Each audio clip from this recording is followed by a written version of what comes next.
Hello viewers, আসসালামু আলাইকুম। Welcome to my first blog. জাতীয় কবি কাজী নজরুল ইসলামের ১২৬তম জন্মদিন উপলক্ষে ত্রিশালের দরিরামপুরে চলছে ৩ দিনব্যাপী নজরুল জয়ন্তী।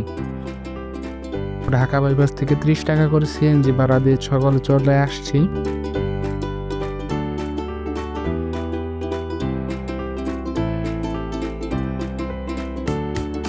পঁচিশ, ২৬ ও ২৭ মে এই ৩ দিনের তৃতীয় দিন অর্থাৎ শেষ দিন ২৭শে মে আমরা চলে আসছি এই মেলায়।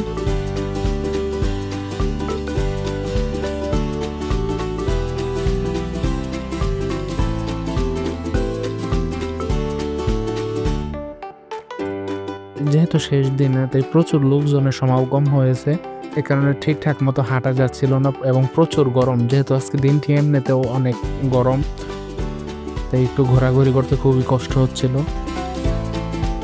তবে এখানে সুলভ মূল্যে তুলনামূলক অন্যান্য জায়গা থেকে খুব কম দামে সকল জিনিস পাওয়া যায়। যারা গৃহস্থলের বিভিন্ন রকম জিনিস কিনতে চান তারা কালকে সকালে চলে আসতে পারেন, কারণ আজকে মেলা শেষ এবং এই জিনিসপত্রগুলো সরাতে সাধারণত কালকে দুপুর পর্যন্ত সময় লাগবে।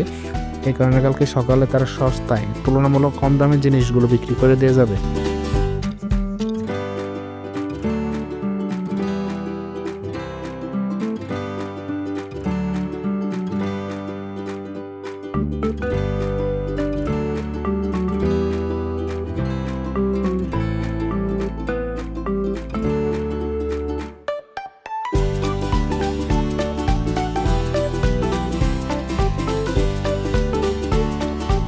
সন্ধ্যার দিকে সাংস্কৃতিক অনুষ্ঠান উপভোগ করলাম।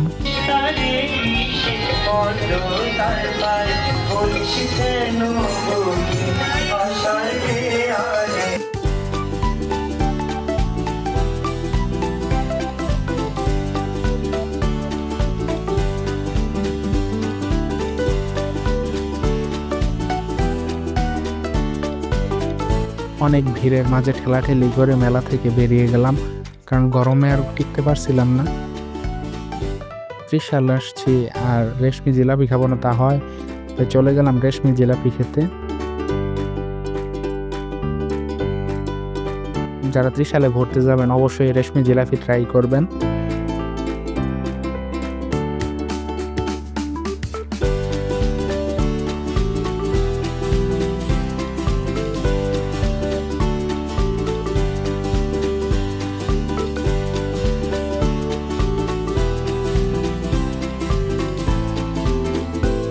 সব ঘোরাঘুরি শেষ করে আবার ফেরার পথে। তো টাটা, বাই বাই, দেখা হবে আবার নতুন কোনো ভিডিওতে। আসসালামু আলাইকুম।